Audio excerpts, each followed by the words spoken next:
Praise the lord. Good morning అండి. అందరూ బాగున్నారా? నేను దినాన దేవుని సన్నిధికి వెళ్ళి కుటుంబ సమేతంగా దేవుడిని ఆరాధించారా. దేవుడు మిమ్మల్ని మీ కుటుంబాన్ని ఆశీర్వదించిన గాక. రండి కలిసి దేవుని వాగ్దానం చదువుదాం. సహోదరుల ఐక్యత కలిగి నివసించుట ఎంతో మేలు, ఎంతో మనోహరము. ప్రియులారా, నేటి దినాల్లో ఐక్యత కరువు అయిపోయింది. సాతాను యొక్క పని ఏంటంటే దేవుని బిడ్డలు ఐక్యంగా ఉండకూడదు, దేవుని కుటుంబం ఐక్యంగా ఉండకూడదు. కనుకనే ఈ రోజుల్లో మన భారతదేశం ఎప్పుడు లేని విధంగా విడాకుల కేసు ఎక్కువైపోతున్నది. కారణం ఏంటంటే భార్యాభర్తలు విడిపోవడానికి కారణం ఐక్యత లేదు. సో ఈ రోజుల్లో చాలామంది భార్యాభర్తలు ఐక్యత లేదు. ఏదో ఒక పొరపాట్లు సమస్యలు వస్తూ ఉంటుంది, కానీ ఎవరో ఒకరు తగ్గాలి, కలిసి ప్రార్థన చేస్తే అక్కడికి ఐక్యత వచ్చేస్తుంది.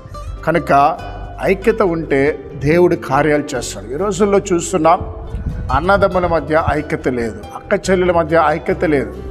ఈ రోజులో మనం చూస్తున్నాం, కనీసం తల్లిదండ్రులు పిల్లల మధ్యలో కూడా ఐక్యత లేదని. నా దారి నాది, నా ఇష్టం, నన్ను ఎవరు అడగకూడదు, నేను వెళ్ళే దారి నేను వెళ్తాను, ఇట్లాగ వెళ్తున్నారండి. అలాగనే సంఘాల్లో కూడా ఈ రోజుల్లో విశ్వాసుల మధ్య ఐక్యత లేదు, సేవకులకు విశ్వాసుల మధ్య ఐక్యత లేదు. అనేక సంఘాలని సాతాను ఏం చేస్తున్నాడు? కడవరి దినాల్లో పాడు చేస్తున్నాడు. కనుక మన జీవితంలో దేవుడు కార్యాలు చేయాలంటే మనం ఐక్యంగా ఉండాలి, కుటుంబంగా ఐక్యంగా ఉండాలి, సంఘంగా ఐక్యంగా ఉండాలి, అక్క చెల్లెలుగా ఐక్యంగా ఉండాలి, అన్నదమ్ములుగా ఐక్యంగా ఉండాలి.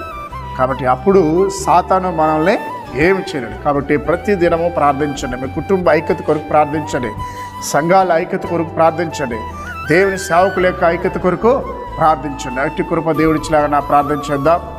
మహోన్నతుడా, పరిశుద్ధుడా, ఉదయకాలన వాగ్దానం ఉన్న బిడ్డల మీద నీ కనికరం ఉంచయ్యా.